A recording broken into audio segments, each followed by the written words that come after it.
and welcome to the SRA podcast. I'm your host, Faye, and today I have a very special interview with two members of the West LA chapter who've been involved in some very impressive mutual aid work for the past couple of months. Go ahead and introduce yourselves. Hello, my name is Joj. As Faye just said, I am a member of the West LA chapter. I joined basically right when the COVID lockdown began and wanted to get as involved as possible in mutual aid efforts. I'm Conquest of Lead, and first of all, thank you for having us on. I joined the West LA chapter about 6 months ago, and we kind of really hit the ground running, as Joj said, once COVID started. Awesome. Well, can you tell me a little bit about what inspired y'all to start your mutual aid project? And one of the main activities that has really gotten a lot of attention is y'all have been making your own hand sanitizer to distribute to people in need. So how did you settle on that as being your sort of starting point for this project? I could start. Our mutual aid program, like I said, was really jump-started by the COVID pandemic. We had stuff kind of in the works, but that really sent a bolt of electricity through the chapter. I think it's because a lot of this is extremely personal to us. A surprising amount of our chapter is born and raised here. And we really started to focus on the unhoused community for that reason. I mean, in my case, my mom was unhoused while pregnant with me and is still housing insecure. And I know that's the case for some other members. And living here our whole lives and seeing the city ravaged by like the neoliberal disasters that has kind of taken root here for the past 20 to 30 years, and we're kind of seeing it come to fruition now, has made us, I would want to say, angry. This isn't performative in any sense of the word. Our work is kind of being informed by that passion and anger. And it's a lot of people who were kind of acting against. And for the people who aren't familiar with kind of the Los Angeles scene, is that this city is overrun by gentrification, developers, a lot of NIMBYs, and City Hall, who's kind of on the side of all of those people. You know, I think that there are a lot of people in our chapter who has been pushed out of their original neighborhoods due to this like colonial mindset by gentrification. And they either get pushed out of the city they were born in or they get pushed out onto the streets. There's this weird like parasitic mindset that takes over a lot of people in this city who are quote unquote well-to-do or well-off. And they just do not see their unhoused neighbors as people and just as a problem to be dealt with, and they don't care how that problem is dealt with. And I think that has created a lot of the half measures and destructive measures that have been passed by our city council, who is half landlords.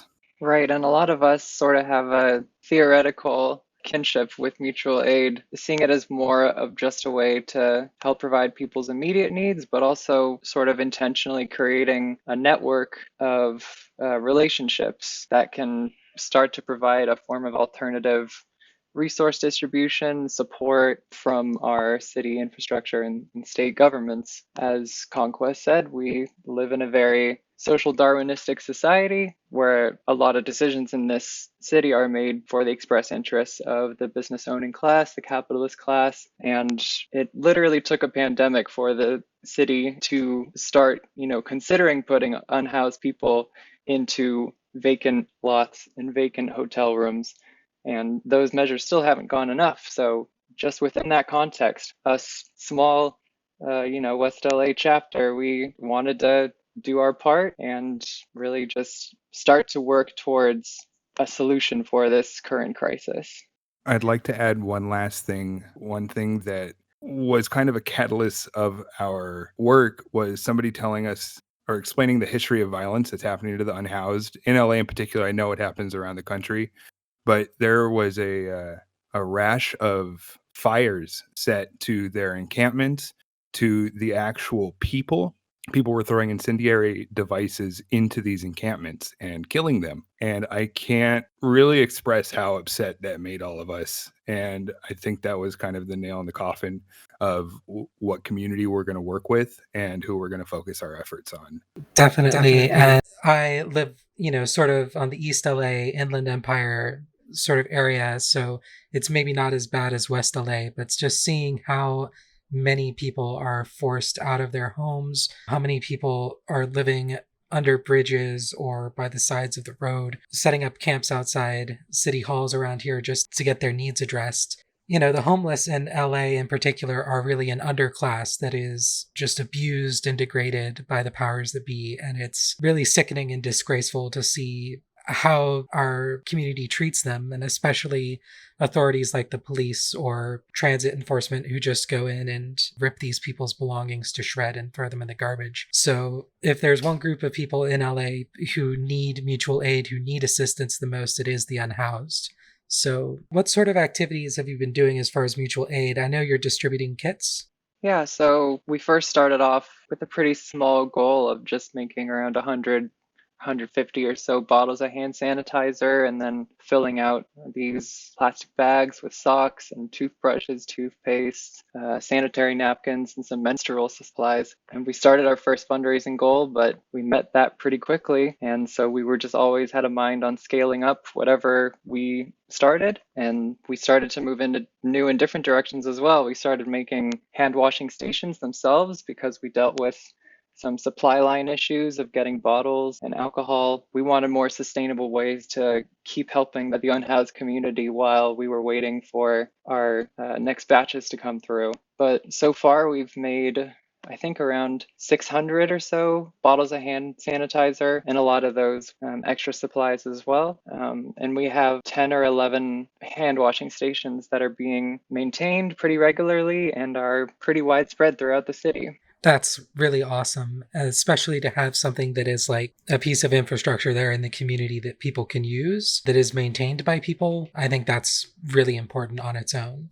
So, how do you make your hand sanitizer? What's your process like? What's your recipe, if you don't mind my asking? We followed to a T the WHO and CDC guidelines for the local hand sanitizer production. The exact proportions they have listed is 99.8% isopropyl alcohol, 3% hydrogen peroxide, and 98% glycerol.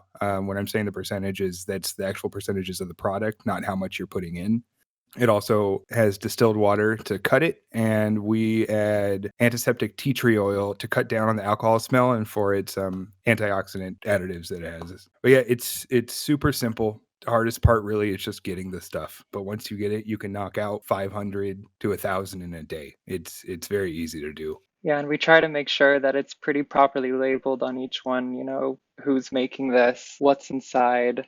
Make sure you have those important safety information because they are high alcohol quantity, and we don't want to get in trouble for just trying to help and attract any unneeded attention towards our mutual aid activities. Definitely. And has there been any issues with that, with your distribution?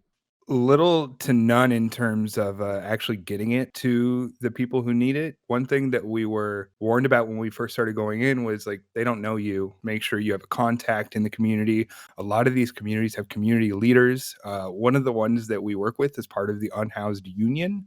So it's important to kind of gain a trust, but they were all very welcoming. If you show that you're there to support and it's not a photo op, and especially once you come back a second time, they know you're for real, and it wasn't just some sort of like volunteerism type of thing that I'm sure that they have to deal with quite a bit. Yeah, absolutely. You see a fair amount of that in LA, so it's understandable people would start to get suspicious of that. But I'm really glad you've been able to work with those communities. Have you worked with any other organizations, whether those be leftist organizations or more social aid groups that are non-political? Yeah, so we actually have been partnering on distribution with a bunch of local orgs. The local DSA LA has a specific homeless outreach and advocacy group called Streetwatch LA. They've been helping us finding locations that need hand washing stations. We've been working with the DSA LA mutual aid community as well. And then some more charity minded organizations as well. There's one called Sharing Love with Others that works on Skid Row, where we have two of our hand washing stations, and the local Food Not Bombs as well keeps and maintains one of the stations for their meal distributions. So, out of curiosity, how are your hand wash stations set up? If a chapter wanted to replicate that effort, is it just hand washing supplies at a station, or how does that work for y'all? So this will kind of be the nitty gritty boring part of me just explaining how they're built. But that is very important. Yeah. It's It is simple. It's two. We use 5 gallon buckets to kind of cut down on refill times. You can go bigger, you can go smaller. But we use two 5 gallon buckets that come with lids and a 1/2 inch siphon with a pump. So the first batch that we bought were the ones that are used to essentially siphon out rock water from like turtle. I don't know what they're tanks, turtle tanks. Yeah. So a 1/2 inch siphon with pumps, and you drill a 3/8 hole in the clean water bucket. That's to ensure a really tight seal. You don't want to go the same size or else there will be a little leakage. And then we tape a curtain rod on the side to the top bucket where we we zip tie the siphon to. It'll create kind of a makeshift faucet directly into the basin that we put all the way on the top. That's a smaller kind of just any sort of basin bucket that you drill into and zip tie to the top lid. That is it. It really is simple and it's also genius at the same time. I'd like to give a big shout out to Indigenous Action Media for providing the step by step. We use theirs to a T and then started kind of adding stuff. And I imagine that's how it'll go with anybody who takes or listens to this and makes theirs. They'll add it and make it better. And that's kind of how it should be. Yeah, and for anyone who wants a more detailed how-to, our chapter is actually producing a sort of instructional video on how you make them, and we'll be posting that on the West LA Twitter. I also just wanted to say that the stations, since they require maintenance, it's technically part of building them as well. You know, you have to go and clean the gray water out with bleach, every week or two, and then refilling the soap and clean water as well. And they're also incredibly modifiable. Like some of the encampments that we brought them to actually convert them into showers using a microphone stand. Oh, wow. So, I mean, it's really, yeah, they're pretty versatile. I'm glad you brought that up because it just really drives the point home. You hear so often about the houseless community of conservatives or right wing people saying like, well, they just didn't make it because they're not smart enough or they didn't try hard enough. And the complete opposite is true. There's some of the most innovative, driven, hardworking people, and it's really been shown at full force with what they've done with our stations and how, like George said, they're being modified and to work better for them. And it's stuff that we didn't think about. So I just like to kind of put that at the forefront to try to combat that narrative that is pervasive in so many gated communities, to use it as an example. I just think it's important to keep that in mind. Absolutely. And I'm going to try and include links to all the instructions and resources you mentioned down in the description of the episode if anyone wants to check that after the show. So I guess my next question is sort of a broad one. What do you think are the biggest challenges that you faced with your mutual aid work, and what turned out to be easier than you expected? Well, aside from just the breakdown of supply chains and sourcing our resources to make all this stuff, a lot of us rent apartments and we don't necessarily have ideal workspaces to do this kind of work, with bathrooms for our projects and trying to maintain the guidelines, during the pandemic of social distancing and making sure that we're working outside. It's a bit trickier when we're really relying on on people's driveways or apartment carports. But either way, we've weathered through those and we've been able to do what we have with the very little that we have. So really not really insurmountable challenges at all. And kind of on a broader scale, and I'm sure this is affecting most mutual aid projects, is dealing with supply chains. We've also been working outside of the big ones. We're not dealing with Amazon. We're not dealing with big box stores. We've found our alcohol and glycerin through like labs that ship to the public. So that's my top suggestion is always try to circumvent the channels that are most readily available, but be prepared for some struggle with the supply chains that we're dealing with at the moment. Yeah, I guess another challenge that I didn't mention was we had one or two of our stations have been stolen when we put them out there. So we started out thinking, maybe, everybody could use these as well, not just the unhoused. If we put them in high traffic areas, they would just be even more of a benefit to combating the virus. But it turned out that those attracted a little more unwanted attention and they got stolen, unfortunately. In one instance, somebody actually put up a bunch of no loitering signs right in the area where we put the hand washing station. And it was a little disheartening, but it just kind of motivated us to make, I think we made 5 more that weekend to offset that loss. Doesn't that really put it in perspective that the hand washing stations you provide directly to homeless communities stay active and used for the benefit of people? But if you put it anywhere near where, the richer people live, it's just up and vanishes because it's inconvenient. Exactly. Yeah. Absolutely. And I think that's a major point of any mutual aid project, or at least should be, is the idea of essentially delegitimizing the state because they do not address the issues that are at the core of their society. They address the issues that are affecting their donor class. So when they have something that really exposes the flaws of their essentially operations, they immediately shut it down and pay it some sort of lip service to make the outcry go away and then never talk about it again. We had a good example of that happen at one of our East LA encampments where one of our members placed it in a community, and a day later they had a porta potty and I believe a hand washing station put there by the city. And we went back, talked to the community, and they said that they haven't received any city support or aid of any kind for 3 years. And it just so happened that a day after we placed ours, they started working there. Yeah, sort of interesting timing though. That might have already been in the works, but yeah, the sort of state management class just ignores homeless people for as long as they can, as much as they can.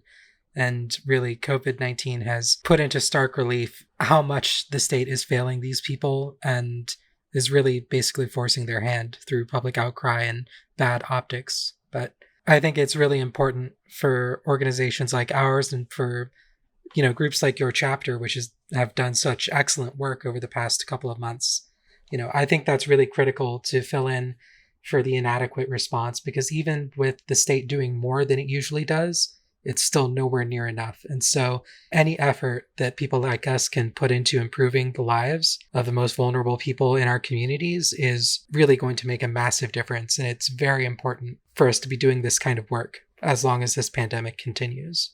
Well, I think we're going to wrap it up pretty shortly here, but I have one more question for you. What advice do you have for other groups or SRA chapters that may be considering a mutual aid project? Whether this be broad strategic advice or if you have any more specific, organizational or material advice. What would you tell other groups who wanted to do things like this? I'm sure this is said almost every time you ask the question, but I'll reiterate that it is incredibly important to find and assess the greatest need in your community and address it. LA doesn't reflect the rest of the country in the slightest. We have a weird microcosm of like the bigger wealth disparity issue in comparison to like fully like economically depressed areas of the country. And because of that, we have a huge problem with our response to the unhoused. I also would like to say, and I don't want to tell anybody how to theoretically inform their work, but I can at least say in our chapter, we make a very intentional and conscious decision to avoid crossing any line into charity. We don't want to just alleviate the flaws of capitalism. We're trying to build networks around it and show that there are ways to do it outside of the milk toast response that capitalism, I mean, if there even is a response, provides in situations like this, or even just in when things are quote unquote normal. There's still a crisis every single day because of it. Yeah, and for people who want to do similar work, any advice that I want to give to chapter who is considering this is just to start small. Our first fundraising goal was only around $300 and it got filled up pretty immediately. So don't try to overextend yourself too much at the beginning. The work can be intimidating if you're, just meeting people for the first time. But as long as you keep motivated and focused on the work that you want to do, mutual aid honestly comes pretty naturally. It is a factor of our own evolution as a species, after all. And there is a lot of kindness out there in the community that if you really just put the word out that you're doing something like this, a lot of people will offer their help. We've had thousands of masks donated to us. We've had people give us supplies to make hand washing stations and, offering for free buckets. And it is hard to remember that, compassion is a really prominent feeling out there, and it's really there if you look for it. Absolutely. Well, thank you so much for coming on the podcast, and thank you for all of the excellent work you've done. It's really inspirational to see what you've done for your communities, and I hope that other chapters will follow in your footsteps. Thank you so much for having us. Really appreciate it, Faye. Solidarity. Solidarity forever.